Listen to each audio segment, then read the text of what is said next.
es una sigla. Nivelación, ratio, internacionalización del ratio magnético. Aquí lo que importa es que es una unidad que se utiliza para cuando el paciente tiene trastornos de coagulación, tiene trastornos trombóticos, tiene arritmias, tiene problemas cardiovasculares, es tendiente a la trombosis superficial y la gente está llegando tan tarde, ¿no?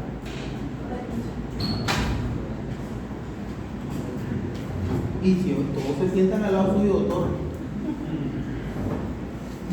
¿qué tendremos los morenos, verdad?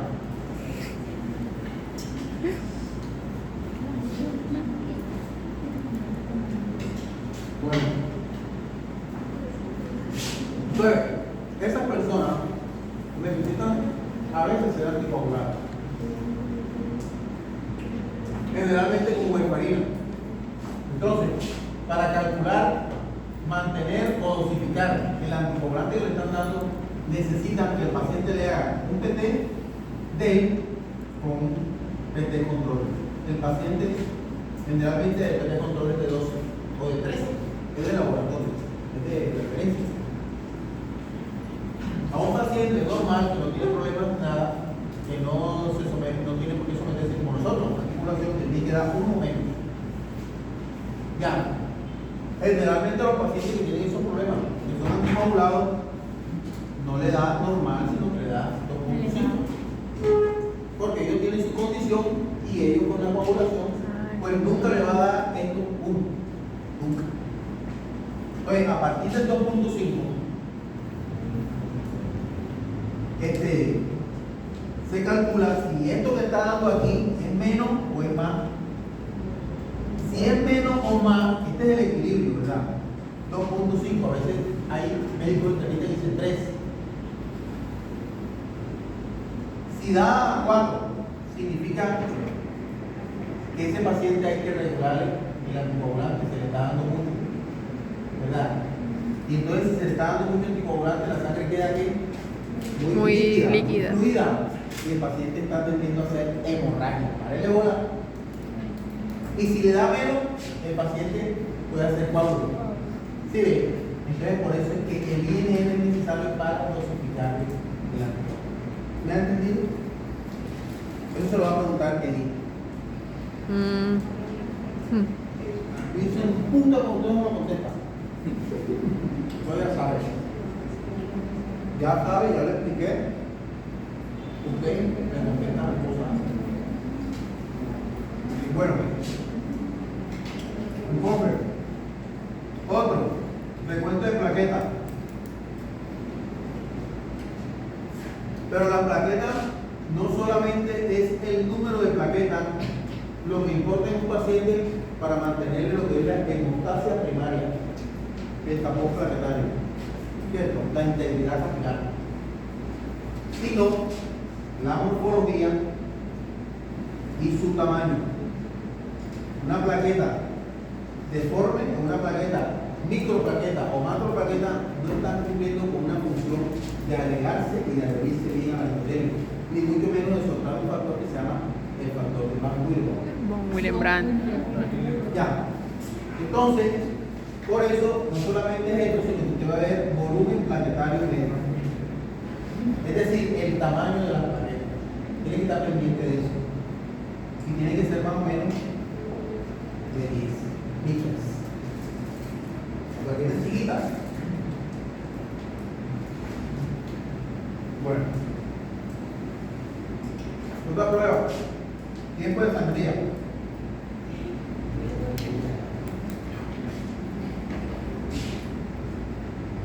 También se llama tiempo de hemorragia.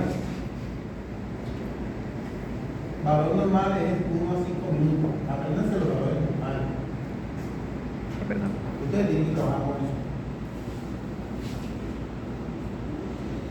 Esto también depende de la cantidad de plaquetas y de la función plaquetaria.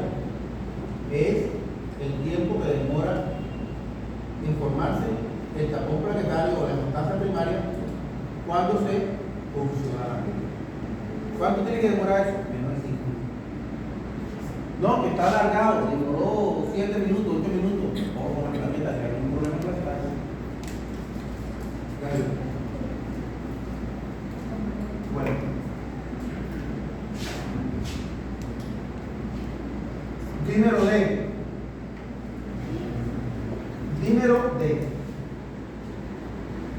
fibrinógeno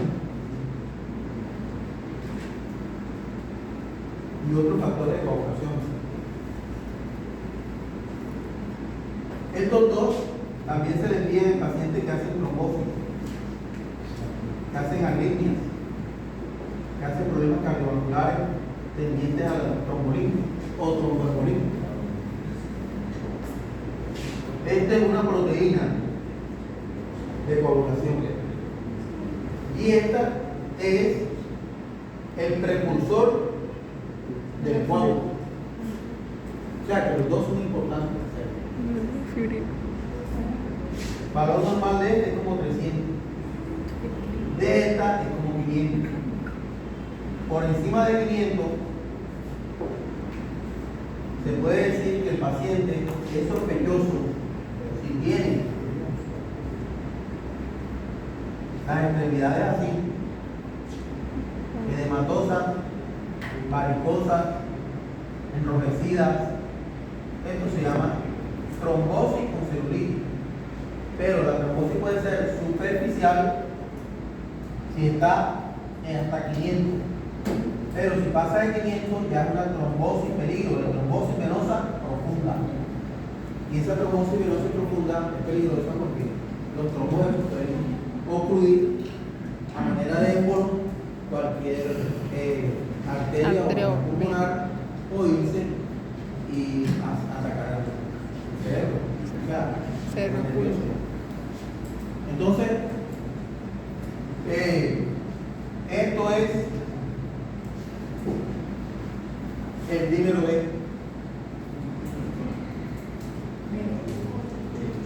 Para eso se utiliza.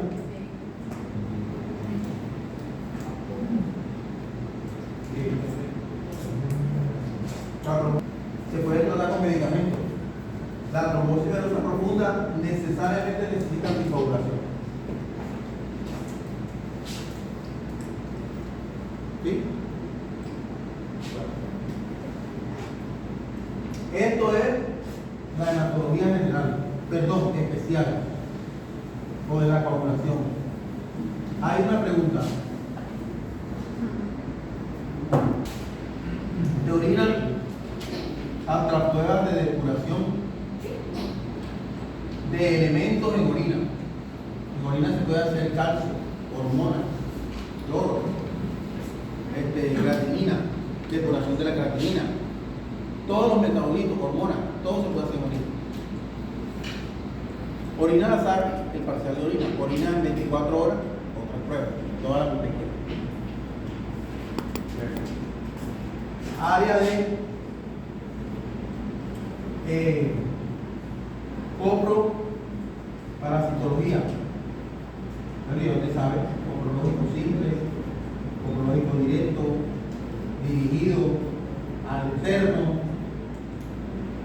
prueba de Graham, o sea, de la cinta pegante, ¿te acuerdas? Para el ciúro.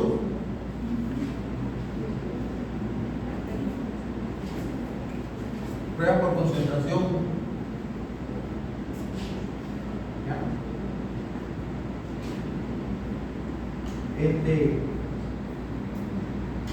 Bueno, microbiología. Área de microbiología.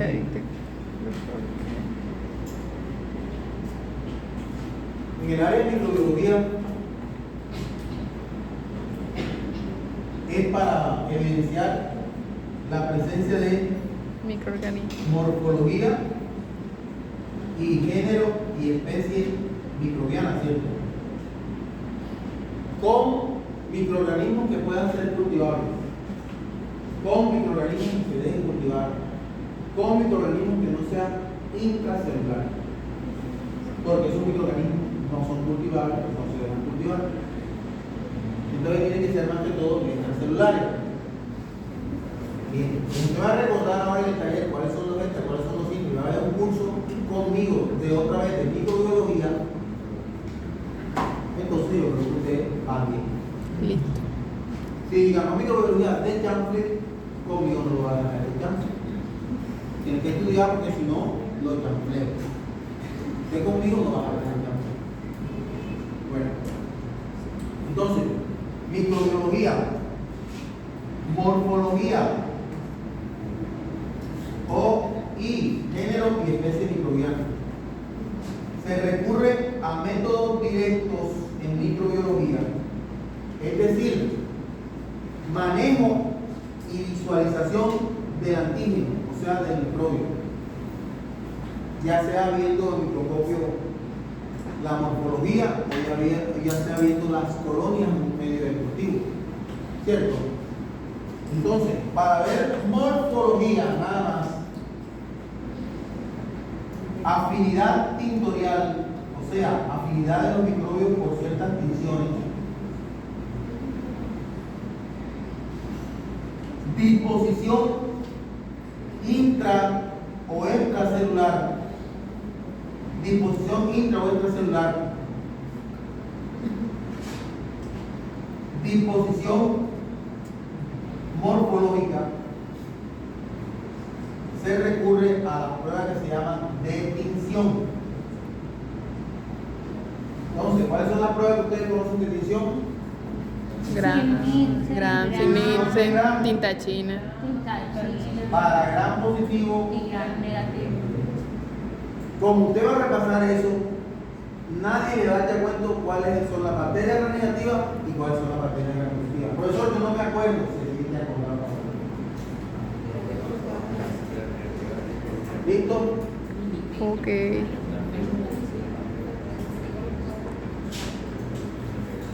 Entonces, usted con la tinción de Gram o de Sim-Nielsen es para bacilos ácido alcohol resistente, que es otra familia, al cual pertenecen el Mycobacterium lepra y el Mycobacterium tuberculosis.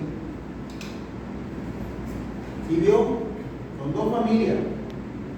Un tuberculoso no es un gran, nada, eso es otra cosa aparte. Solamente se puede denunciar la morfología de ellos, si es un coco, si es un bacilo, Si es un si espiroquet. es un espirilo, si es un ombrilio, ya. Se puede denunciar en qué disposición está. Que está en racimo, que está en cadenita, En que pares. está en parejita. Se puede decir si está dentro de un leucocito y entonces entra, o fuera y entra. ¿Sabía? ¿Quién sabía eso? Y se puede evidenciar que es gram positivo, gram negativo, bacilo ácido alcohol resistente, dependiendo del fundamento que dice. La coloración le dice que si es azul, es no sé qué, ¿verdad? Y si es rojo, es gram negativo. Y si es rojito con los bacilos, ¿qué? Son bacilos ácido alcohol resistente. A usted nunca le dijeron de dónde sale eso. Ni ustedes quisieran saberlo, ¿verdad? Gran. Voy a teñir esto. Voy a emplear unos colorantes. ¿Cómo se llaman los colorantes? Cristal violeta. Después empleo flúor, un fijador. Después empleo ácido alcohol. Mentira, ácido Etil. ácido acetona, ¿no? Bueno, es un decolorante. Y después empleo un colorante de contraste rosado que se llama safranina. ¿Qué es eso? Yo necesito saber si este floating es gram positivo o gram negativo. Bueno, una vez eche el cristal violeta, después le aplico el flúor. Ya. Cuando las bacterias son gram positivas, tienen una gran cantidad de péptidoglicán en su pared celular. Cuando las bacterias son gram negativas, tienen una escasa cantidad de péptidoglicán en su pared celular. El péptidoglicán tiene afinidad con todos los colorantes básicos y el cristal violeta es básico. Ya. Entonces, el cristal violeta se aplica, después se agrega el flúor para fijar el colorante. Después se le somete a una decoloración. Si el individuo o el microbio es gram positivo, él, por la cantidad de peptidoglicán, retiene el colorante. y no se deja decolorar y tampoco se deja introducir este colorante. ¿Cómo queda? ¿De color qué? Violeta. Entonces lo que usted ve en el microscopio que se ve azulito, esa es la razón del por qué se ve azulito. Ahora ya sabe por qué se llama gran positivo. Ya van a botezar. Ya hablé de microbiología, ya no alguien está botezando que le escupió la mano a la pelea enseguida. A usted no se le puede hablar de clase, a usted se le puede hablar de película, de otra cosa, pero de clase no, porque eso les aburre. Ahí. Bueno, entonces, si era negativo, tiene poca cantidad de peptidoglicano. Por supuesto que él no es afín con este colorante. Él lo fijará, pero se dejará de colorar. Y coge este. La azafrán. Se ve rojo. Y así funciona el de Sil-Nielsen. O sea que este Sil-Nielsen para vacilos ácido alcohol resistente. Lo que pasa es que no se lo quiero explicar porque no estamos en clase de microbiología. Eso es para que sepan, nada más. Que todo tiene su sentido. Y por qué de las cosas, ¿cierto? Sí. Bueno.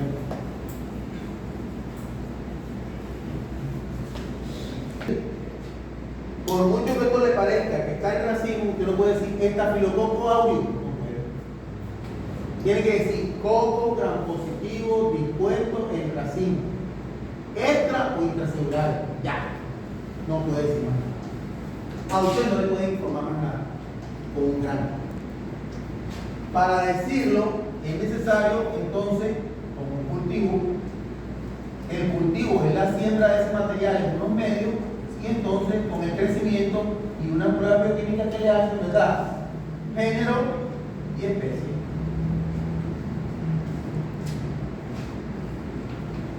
Así que una cosa es que el microorganismo cocos esté dispuesto en racimo, y yo me han dicho que los racimos son estafilococo, y una cosa que yo puedo hacer enseguida que es un estafilococo. Entonces, miren, el gran tiene una utilidad diagnóstica. El gran, cuando es tomado, escuchen, el gran, cuando la muestra es tomada de una zona en donde hay mucha población microbiana, no hay diagnóstico.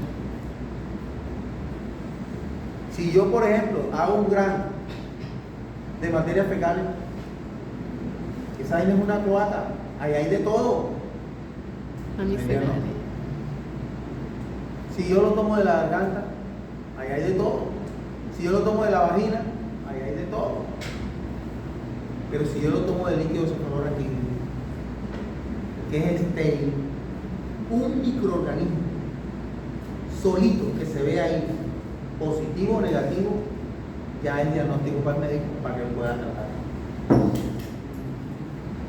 Entonces, el gran es diagnóstico únicamente, diagnóstico médico, hace diagnóstico para tratamiento y todo, cuando la muestra tomada proviene de una zona estéril.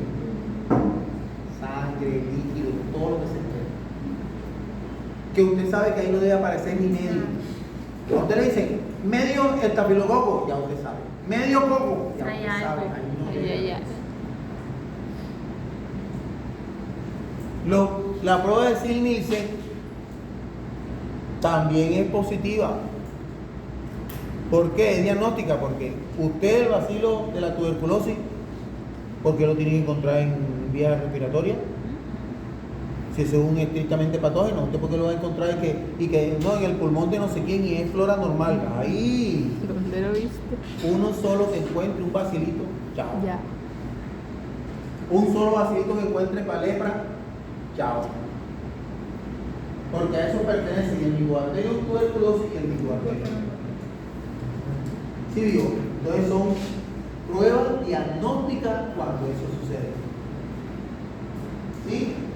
Bueno. Entonces los cultivos son los otros mecanismos, ¿verdad? Y el antibiograma que sigue después. Pero resulta que yo dije que había microorganismos que no se podían cultivar. Entonces, si no se pueden cultivar y si no se puede por método directo, entonces se emplean métodos indirectos que están en el orden de inmunología o inmunohematología. Ese es el área. ¿Ya? Entonces, en esta área de inmunología o inmunohematología se van a detectar reacciones antígeno-anticuerpos o antígeno-células y mecanismos de defensa. Hay microorganismos que pueden, como todo antígeno, pueden mover la inmunidad, ¿cierto? La innata y después la adaptativa, porque son antígenos. Pero no solamente los microbios pueden inmunidad, una hormona que se sube puede manejar inmunidad. ¿Ah? Un antígeno que nosotros tenemos normalmente dentro de unos valores normales, como el antígeno prostático, si se sube, puede hacer que se haya respuesta inmunitaria de anticuerpos contra esa hormona que se subió. Y no es un antígeno, y no es un microbio. O sea que no solamente contra microbios, no solamente con microbios se pueden realizar las pruebas de inmunológicas, sino contra todo lo que no la inmunidad. Hormonas, toxinas, drogas, tumores, ¿ven? Otra clase de antígenos. Porque la idea es que se van a detectar reacciones antígeno-anticuerpo o antígeno-células y complementarios. ¿Ya?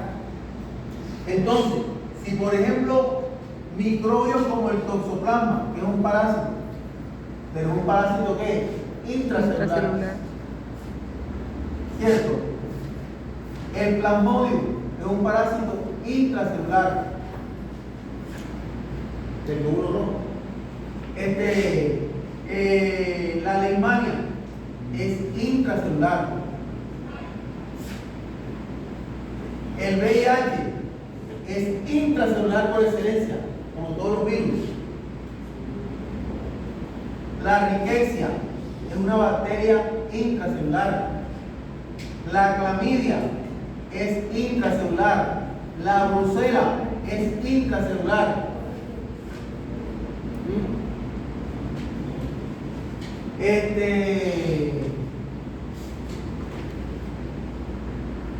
El hongo productor de la globomicosis es intracelular. Ellos no son compatibles con los métodos directos para poderlos sembrar y poderlos cultivar. De cosas se podrá de pronto analizar la morfología, pero hay algunos que ni siquiera la morfología. Entonces el investigador ha creado estos mecanismos indirectos del área de inmunohematología para, de una manera indirecta, determinar la huella que dejan esos microbios a su paso por la sangre y nuestros tejidos. ¿Y cuál es la huella? La reacción inmunológica. Entonces, ¿usted quién estaba embarazada aquí? Bueno, la niña de Monteriana. ¿A usted no le mandaron en el control serología contra el toxoplasma? Toxoplasma le mandaron prueba toxoplasma IgG-M, IgG. Si la tiene, si la tiene. ¿A qué se lo mandaron? En forma de algo que se llama serología. Porque en el suero, en los líquidos, se determinan los anticuerpos. Todo se llama serología. Entonces le mandan esa prueba